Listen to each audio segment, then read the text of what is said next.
ازيكم يا حلوين؟ عاملين ايه؟ يا رب تكونوا بخير. النهارده جايه لكم فيديو جديد، اتمنى الفيديو يعجبكم. عايزاكم بس تتابعوا الفيديو للنهايه، وان شاء الله هتاخدوا منه افكار حلوه وهتتحمسوا وهتتشجعوا كده، وكل تكه فيه بامانه هتعجبكم. المهم لو انت اول مره بتشوفيني اتمنى تشتركي في القناه وتفعلي الجرس عشان يوصلك كل جديد مني. وطبعا قبل ما اخش في الفيديو او اتكلم في اي حاجه، بحب اشكر كل الناس الحلوه اللي علقت لي على الفيديو اللي فات، وبحب اشكر كل حد اتفرج على الفيديو للنهايه، وبشكركم من كل قلبي على محبتكم ودعمكم ليا، ربنا يخليكم ليا. النهارده بقى احنا هنعمل مع بعض العيش السوري. هقول لكم على كل تكه بتنجحه، وهخليكم تطلعوه زي اللي بتجيبوه جاهز بالظبط. انا عملت ايه؟ جبت كوبايتين ميه دافيه، حطيت عليهم معلقه خميره ومعلقه ملح ومعلقه سكر، ودوبتهم مع بعض شويه، وجبت الدقيق بتاعي نخلته. وطبعا لازم تنخليه عشان يدخل في العجينه كده هوا، و... والعيش يطلع معاكي خفيف وحلو، ما يبقاش مكتوم ووحش. بس وجبت العجان بتاعي، لو ما عندكيش عجان اعجني على ايدك عادي. طبعا كل 1 كيلو دقيق عنده بياخد كميه ميه معينه، فكل واحد على حسب نوع الدقيق بتحطي الميه. انا بصراحه كانوا كوبايتين ميه تقريبا كفوا معايا. حطيتهم في العجان، العجينه مجرد ما اتلمت كده ومسكت في نفسها في بعضها يعني. حطيت فنجان صغير زيت، انتي برضو حطي فنجان او فنجان الا، لان انا زودت الدقيق شويه. بس العجينه كده لمت معايا اهي، هتشوفوها بقى وانا بلمها بايدي. وبس العجان بصراحه بيطلع العجينه جميله جدا جدا، ولو حابه تزودي عليها بايديكي زودي، بس هي بتطلع مش محتاجه حاجه خالص. بس المهم بجيب صينيه ارشها بالدقيق، وابدا اقطع العجينه بتاعتي كور. الكيلو دي طلع لي حوالي 18 او 19 رغيف، وممكن 20 على حسب القطعيه اللي انت هتقطعيها. ده طبعا بالنسبه للحجم اللي انتوا هتشوفوه معايا. لكن لو انت عايزه كبري الكوره شويه، طبعا على حسب الصينيه اللي عندك. قسمي العجين بتاعك اللي هتسوي عليها يعني. بس وطبعا خلصت، قلت ايه بقى عشان خاطر ما اسيبش العجان محطوط كده ويبقى عامل لي قلق وانا شغاله، مسكته لمعته ونضفته طبعا من الدقيق واي حاجه فيه، وايه وهلفه وارجعه مكانه، وهحاول افضي رخامه عندي عشان اشتغل براحتي بقى، وايه وما فيش حاجه تعطلني. بس مسحت الرخامة بقى ونضفتها من الدقيق اللي طار مني وانا بعجن وكده. وهنبدأ بقى نعمل ايه. هنجيب كوباية نحط فيها معلقتين دقيق ومعلقتين زيت. هتعملي عبارة عن عجينة سايلة كده. دي بندهن بيها الفطير، او مش الفطير، العيش بتاعنا. هوريكم بدهنه ازاي. وطبعا دي اساسيه جدا جدا، لانها هي اللي بتدي سوري للعيش الطعم اللي احنا عايزينه. وكمان بتفصل العجين عن بعضها. باخد الكورة العجين وبططها على دقيق كده، وايه واركنها على جنب، واخد اللي بعديها وبططها. وطبعا بشتغل من اول واحده انا كورتها، يعني اول حاجه في العجين انا قطعتها كور، ببدا بيها عشان العجينه تفرد معايا وتبقى كويسه. وبجيب بقى الخليط اللي انا عملته اللي هو الزيت على الدقيق، وابدا ادهن الرغيف بتاعي كده، واحط التاني فوقيه. وايه وهعمل كده بقى معاكم كذا واحده عشان خاطر تعرفوا الطريقه. في الاول كانت الزيت على الدقيق كنت حاساه تقيل شويه، فخففته شويه بشويه زيت. خليه سايل معاكي كده عشان خاطر العيش ما يلزقش منك، لان احنا بنفرد الاتنين على بعض وبنسويهم وبعد كده بنفصلهم. فلازم السائل بتاعك يكون سايل كده عشان خاطر تعرفي تفصلي العجينه عن بعضها. ما يلزقوش في بعض ويبقى تخين يعني الرغيف وكده. بس وهنا بقى كنت عملت كل الكمية اللي عندي. وايه وهنبدأ بقى نفرد العجين. هنبدأ برضو بأول رغيف عملناه. اهم حاجة تخلي الرغيفين الاتنين متساويين، سويهم بإيدك الأول بحيث ان الاتنين يبقوا قد بعض بالظبط، عشان ما يبقاش رغيف صغير ورغيف كبير. بس وبترشي دقيق وايه وتفردي عليه. اهم حاجه برضو رشه الدقيق اللي بتفردي عليها، دي بتفرق كتير وبتخلي الرغيف بتاعك حلو كده. وبجيب بقى طاسة على النار واحطها، او صينية واحطها مقلوبة. بعلي النار لحد ما الصينية دي تسخن، واول ما تسخن بهدي النار. وبعد كده ايه احط الرغيف بتاعي، وبعد كده بفصله بالشكل اللي انتوا شايفينه كده. الموضوع سهل وبسيط جدا جدا، وعايزة اقول لكم طعمه بأمانة رهيب. بصي بقى احنا في الصيام بنحشيه بطاطس بقى وكده.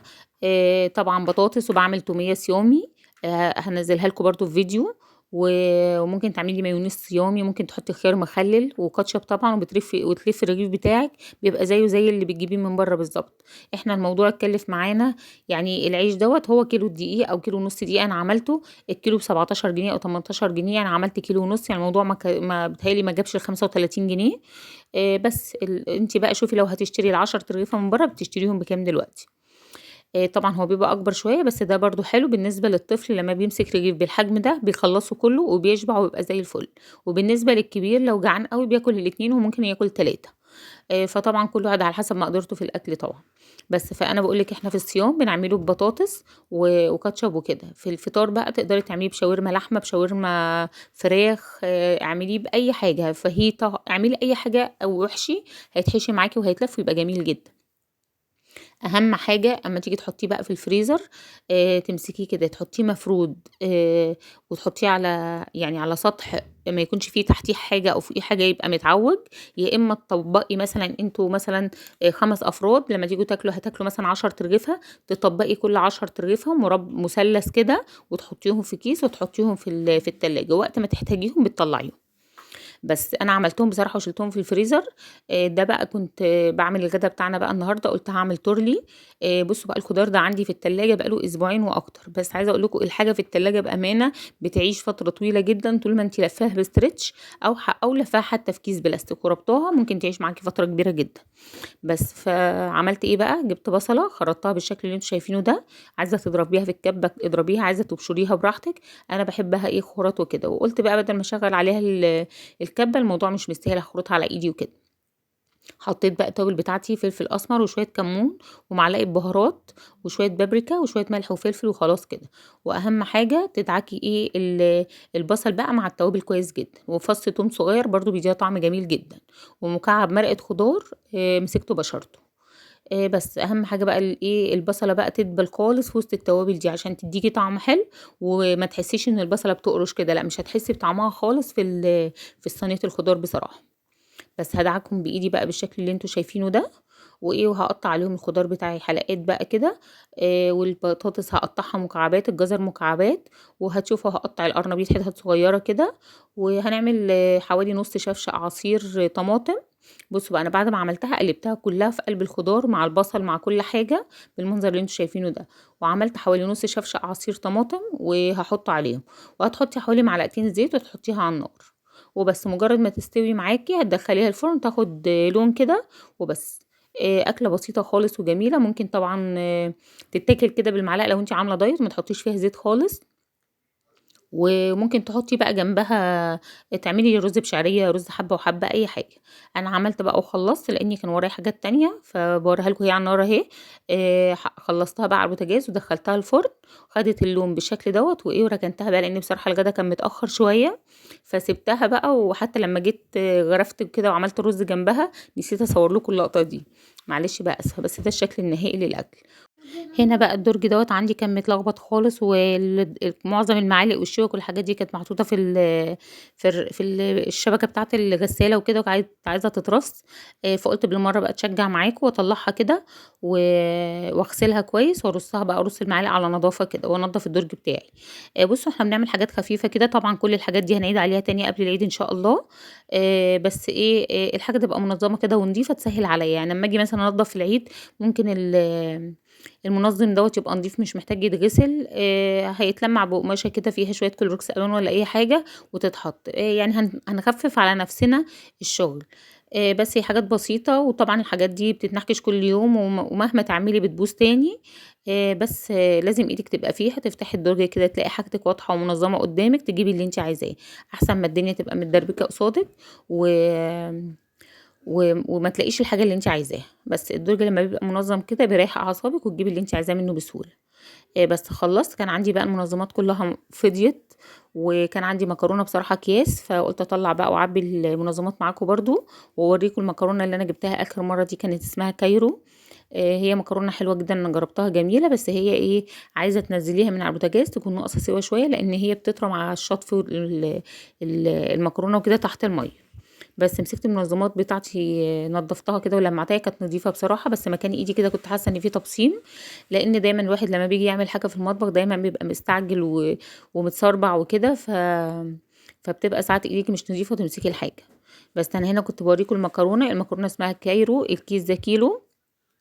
انا مش فاكره بقى بصراحه، انا كنت جايباها ب17 ونص ب18 ونص حاجه كده يعني. بس هي مكرونه حلوه بصراحه وممتازه، عجبتني وطعمها حلو. بس زي ما قلت لكم هي ما بتاخدش سوا قوي، يعني مجرد ما تستوي معاكي وتحسي انها دخلت في سوا تشيليها من على النار على طول، لان بحس لما بتقعد شويه بتنفش كده وتطرى. بس المهم انتوا عارفين طبعا الغلا اللي احنا فيه مخلي الواحد اي حاجه اسم ما يعرفوش بيشتري الحاجة اللي اقل سعر عشان يقدر يجمع ويجيب حاجات كتير في البيت. لان طبعا احنا لو هندور على الماركات اللي كنا بنجيبها قبل كده او اي حاجة احنا بنجيبها، الموضوع بيبقى صعب لان الكيلو فيها بيبقى عالي جدا او سعرها بيبقى عالي اقصد.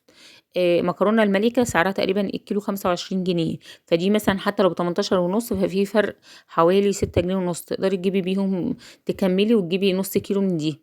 ف الحاجة بصراحة الأسعار رايحة في داهية والحياة بقت صعبة جدا جدا جدا.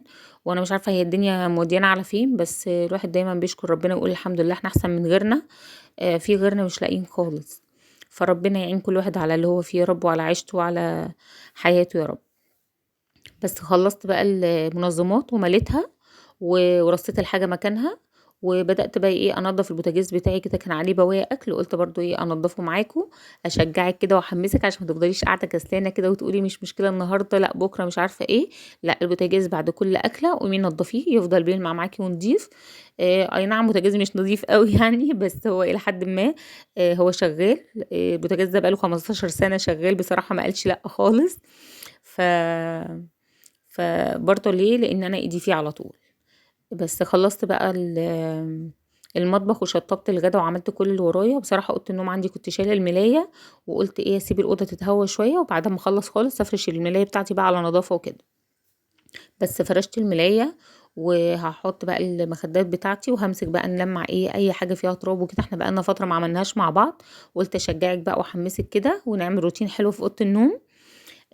علشان تتشجعي وتتحمسي لو عندك مكان في البيت انتي مهملاه او مكبره دماغك منه او بالنسبه لك بتنضفيه من على الوش، لا اهتمي باي ركن في البيت كده انك تنضفيه وتتخلصي من اي حاجه مركونه عندك ملهاش لازمه. هتوسع عليكي المكان وهتسهل عليكي الشغل. واهم حاجه انك تنظمي وقتك وتنظمي انتي بتعملي ايه عشان تنجزي بسرعه. بس انا لما بقوم من النوم اول حاجه بعملها دلوقتي بخش على المطبخ على طول عشان الحق اخلص الغدا، عشان الغدا عندي لازم يبقى الساعه 2 خلصان او 1:30 كمان. بيبقى جوزي رجع من الشغل وولادي رجعوا من المدرسه وكده فلازم يبقى في اكل في البيت جاهز. فبضطر ان انا اقوم اخلص اللي ورايا الاول من اكل ومطبخ وكده وبعد كده اخش ايه الاوض بقى انضفها وكده. بس فمسكت بقى الأوضة نضفتها وأول حاجة بعملها فيها بنفض السرير كويس وافرد الكفر بتاع المرتبة كويس وايه وافرد عليه الملاية بقى وافرش السرير وكده وبعد كده لمع بقى ايه الحاجات الباقية. البخاخة دي بقى انا حاطة فيه ايه حاطة فيها شوية خل ونقطة زيت صغيرة جدا. نقطة الزيت دي على الخشب بتخلي الخشب بيلمع وجميل جدا. وقلت بقى ايه ال اسمه ايه الشابو بتاع الاباجوره حسيت ان هو متطرب كده ولونه ما كانش عاجبني. رشيتها بيها عايزه اقول لكم ان هي لمعت جدا وبقى شكلها جميل قوي قوي. وبعد كده مسكت الدولاب بتاعي نضفته بالريشه كده ولمعته برضو بالبخاخه اللي في ايدي دي. عايزه اقول لكم ان هي لمعت الخشب وخليته شكله جميل جدا وبقى فيه لمعه حلوه قوي قوي. جربوا الخلطه دي هتعجبكم. انتي بتحطي حوالي معلقتين خل على ممكن نص معلقه زيت او اقل وبتزودي حبه ميه وبعد كده تشتغلي بيها بقى على الخشب على اي اسطح عندك بتلمعها وتخليها حلوه. على الرخام كمان بتخلي الرخامه تلمع وتبقى جميله. بس خلصت الدولاب ولمعته ودخلت بقى على التسريحه مسكتها نضفتها برضو بالجلانس كلها وجيت على الخشب لمعته بالبخاخه اللي هي بتاعت الخل والزيت دي. بس وهبدأ ارص حاجتي تاني. والاوضه صدقوني ما خدتش في ايدي تلت ساعه او نص ساعه بالكتير.